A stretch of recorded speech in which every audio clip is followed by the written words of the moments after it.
जय झूलेलाल। मुंहिंजे चैनल सिंध समाज में तव्हां सभिनि जो स्वागत आहे। पंहिंजी मिठड़ी ॿोली सिंधीअ में मां तव्हां लाइ खणी आई आहियां कारकत महीने जी कथाऊं। अॼु जे वीडियो में मां तव्हांखे अध्याय 3 जी कथा ॿुधाईंदसि। उन खां पहिरियों ऐं ॿिए अध्याय जी कथा मां तव्हां सां गॾु शेयर करे चुकी आहियां। सतभामा चवण लॻी त हे कृष्ण भॻवान, मुंहिंजे दिलि में हिकिड़ो संसो पैदा थियो आहे, सो कृपया करे दूर कयो। इहो भला कीअं, जॾहिं साल जा 12 महीना प्रभु परमात्मा जा आहिनि, तॾहिं कारकतनि जो महीनो उत्तम छो आहे ऐं महीने जा 30 ॾींहंनि में एकादशी छाजे करे भॻवान नारायण खे परम प्यारी आहे। इहा कथा मूंखे ॿुधायो। त कथा जी शुरूआत में ई तव्हांखे पतो पइजी वियो हूंदो त अॼु असां ग्यारस जी कथा, जेकी की अध्याय 3 में आहे, उहे मां तव्हांखे ॿुधाईंदसि। तॾहिं कृष्ण चयो त हे सतभामा, ॿुध त चङो सवाल पुछियो आहे। इहो साॻियो सवाल राजा पृथुअ नारद मुनीअ खां हिकु दफ़े पुछियो हो। अॼु मां तोखे कथा ॿुधायां थो। हिकु भेरे नारद राजा पृथुअ वटि वियो। राजा नारद खे ईंदो ॾिसी हिन खे नमस्कार कयो। नारद हिन खे आशीर्वाद ॾिनी। राजा आशीर्वाद पाए नारद मुनीअ खे चवणु लॻो त हिन वक़्तु तव्हां पंहिंजो दर्शन ॾेई ॾाढी कृपा कई, पर हिन दास खे तव्हां एकादशी ऐं कार्तिक जी कथा ॿुधायो, जीअं मन में अटल शांती अची वञे। तव्हां मुंहिंजा गुरु आहियो, मां तव्हांजो दास आहियां। मां तव्हां तां घोरियो कुर्बान वञा थो। इन्हीअ ते नारद इहा कथा हिन रीतीअ ॿुधाई। हिकिड़े दफ़े संखासुर दैत्य श्री जो राजा थी गुज़रियो आहे। उहो 7 ॾींहं समुंड ते हुकुम कंदो हो। हुन पंहिंजी ताक़त ऐं कला सां 2 लोक फ़तेह कया। देवताऊं हिननि खां डिॼी कैलाश पर्वत ते वञी लिकिया। उन ॻाल्हि ते काफ़ी वक़्तु गुज़री वियो, तॾहिं दैतनि खे देवताऊं ॾिसण में ई कोन आया। उन्हीअ ते देवतनि खे ॾाढो गुस्सो आयो ऐं हुननि छल कपट करे अची कैलाश में प्रवेश कयो। हुननि खे मालूम थियो त हिते देवताऊं लिकियल आहिनि, पर हू ॿाहिरि नथा निकिरनि, जंहिं करे हुननि खे पकड़णु ॾाढो मुश्किल कमु आहे। तंहिं करे दैतनि सलाह करे कैलाश पर्वत खे बाहि ॾियण जो फ़ैसिलो कयो, जीअं बाहि में सभु देवताऊं सड़ी वञनि। पर इहा रथ यकराई बहाल न थी सघी, छो जो सियाणनि दैतनि जो रायो हो त देवताउनि खे वेद ॾाढा प्यारा आहिनि। तंहिं करे लिकाए छॾजनि त पोइ देवताऊं अची पेश पवंदा। आख़िर इहा रिथ करे दैत वेदनि खे हथ करे खणी विया ऐं वञी समुंड में लिकाए रखियऊं। देवताऊं वेदनि बिना ॾाढा व्याकुल थियण लॻा, छो जो वेदनि खां सवाइ दुनिया जो कारोबार कठिन हलण लॻो ऐं मंत्रनि खां सवाइ देवताऊं बि मुश्किल वक़्तु गुज़ारण लॻा। हू चवण लॻा त भॻवान खां सवाइ हिन मुश्किलात मां पार करण वारो ॿियो कोन्हे। तॾहिं सभु देवता अची क्षीर सागर में भॻवान विष्णु वटि आया ऐं अची भॻवान जी स्तुति कयाऊं, आरती कयाऊं ऐं नम्रता सां हथ जोड़े प्रार्थना करण लॻा।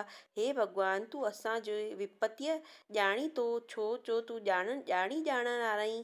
असांजो रिद्ध रखणु तुंहिंजो कमु आहे। तूं भक्तनि जी पेज रख ऐं असांजो कष्ट दुख दूर कर ऐं मन जी आशा पूरी कर। उन्हनि देवताउनि सॼी राति जगरातो कयो, बिना जल विर्त रखियाऊं ऐं भॻवान जा भॼन कंदा रहिया। जॾहिं 4 घड़ियूं बाक़ी राति हुई, तॾहिं विष्णु भॻवानु ॾिठो त 33 करोड़ देवी देवताऊं मुंहिंजे द्वार ते बीठा आहिनि ऐं मुंहिंजे दर्शन जो इंतज़ारु करे रहिया आहिनि। भॻवानु प्रसन्न बि थियो ऐं उन्हनि खे दर्शन लाइ ख़ुशि बि थियो। देवताउनि खे चयाईं त फ़िक्रु न करियो, वेद तव्हांखे मोटाए वठी थो ॾियां।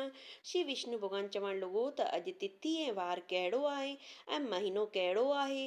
देवताउनि चयो त हे प्रभु, अॼु शुक्ल पक्ष यानी सायूं आहिनि ऐं एकादशी आहे ऐं कार्तिक जो महीनो बि आहे। तॾहिं भॻवानु मुस्कंदे चयो त चङो, अॼोको एकादशीअ जो नालो हर पर बोधनी एकादशी सदियो वेंदो। हाणे मां तव्हांखे हर पर बोधनी ग्यारस जी कथा थी ॿुधायां।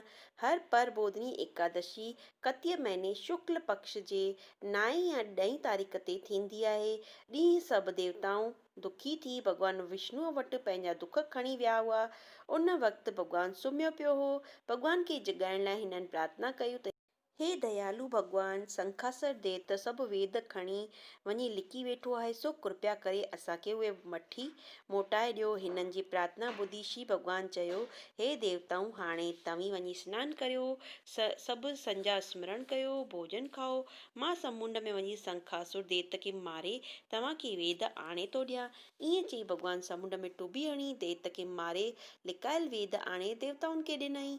अहिड़ी तरह महाभारत जे वक़्त में भीष्म पिता जॾहिं ॿाणनि जी सेजा ते सुम्हियो पियो हो तॾहिं उन्हनि हर पार बोधनी एकादशीअ जो ॾींहुं अर्जुन तीर धरतीअ में छोड़े गंगा जल कढी भीष्म पितामह जा दुख दूर कयो हो।